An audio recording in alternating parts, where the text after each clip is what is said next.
Hello everyone, मैं भावना जोशी और आप सुन रहे हैं कोल रेडियो।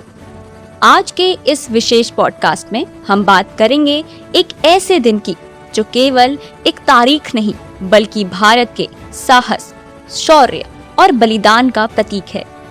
कारगिल विजय दिवस 26 जुलाई वर्ष 1999। कारगिल की दुर्गम और बर्फीली चोटियां भारतीय सैनिकों के अदम्य साहस की गवाह बनी। हम उन सभी वीर जवानों को नमन करते हैं जिन्होंने भारत की आन, बान और शान की रक्षा करते हुए अपने प्राणों की आहुति दी।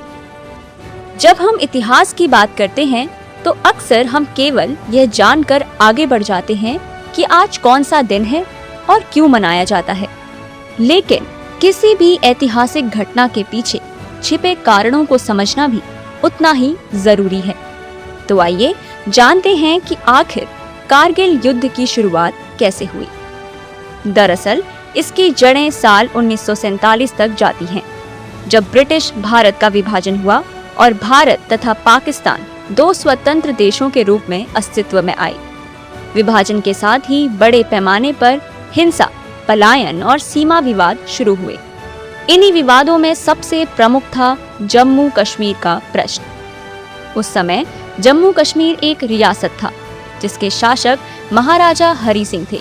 जब पाकिस्तान समर्थित कबायली हमलावरों ने कश्मीर पर कब्जा करने की कोशिश की, तब महाराजा हरि सिंह ने भारत से सैन्य सहायता मांगी और भारत में विलय का निर्णय लिया।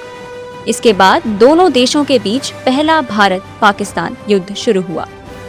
इसके बाद 1965 और 1971 में भी दोनों देशों के बीच युद्ध हुए। 1971 के युद्ध के बाद बांग्लादेश का गठन हुआ और 1972 के शिमला समझौते में दोनों देशों ने नियंत्रण रेखा यानी लाइन ऑफ कंट्रोल का सम्मान करने और विवादों को शांतिपूर्ण तरीके से सुलझाने पर सहमति जताई। हालांकि तनाव पूरी तरह समाप्त नहीं हुआ। 1980 और 1990 के दशक में कश्मीर में उग्रवाद बढ़ा। 1998 में भारत और पाकिस्तान दोनों ने परमाणु परीक्षण किए।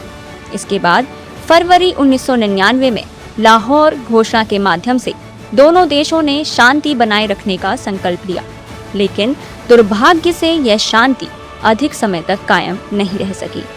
इसी बीच फरवरी 1999 में पाकिस्तान की ओर से ऑपरेशन बद्र के तहत सैनिकों और घुसपैठियों ने नियंत्रण रेखा पार कर कारगिल क्षेत्र की कई सामरिक चोटियों पर गुप्त रूप से कब्जा कर लिया। उनका उद्देश्य था भारत की रणनीतिक बढ़त को कमजोर करना और कश्मीर मुद्दे पर दबाव बनाना। 3 मई 1999 को स्थानीय चरवाहों ने संदिग्ध गतिविधियों की सूचना भारतीय सेना को दी। 5 मई तक घुसपैठ की पुष्टि हो गई और 10 मई को भारतीय सेना ने ऑपरेशन विजय शुरू किया। इसके बाद 26 मई को भारतीय वायुसेना ने ऑपरेशन सफेद सागर के माध्यम से सेना को हवाई सहायता प्रदान की।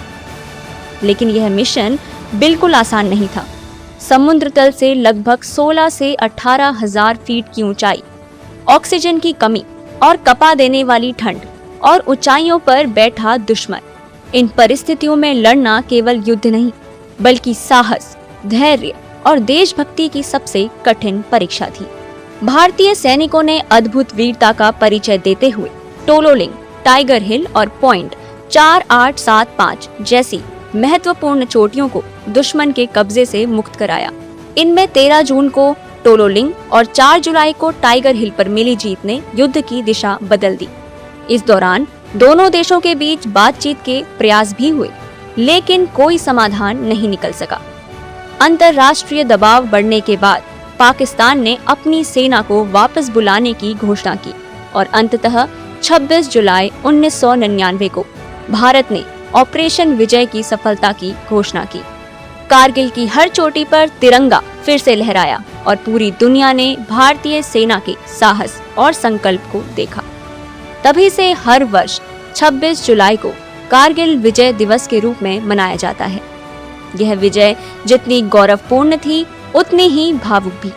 इस युद्ध में भारत ने अपने अनेक वीर सपूतों को खोया।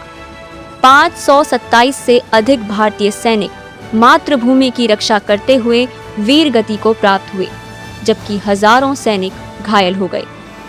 उनका बलिदान हमें याद दिलाता है कि हमारी आजादी, हमारी सुरक्षा और हमारा शांतिपूर्ण जीवन किसी संयोग का परिणाम नहीं, बल्कि उन अनगिनत सैनिकों के त्याग का प्रतिफल है जो सीमाओं पर हर मौसम में डटे रहते हैं। कारगिल युद्ध ने हमें कई सीख भी दी।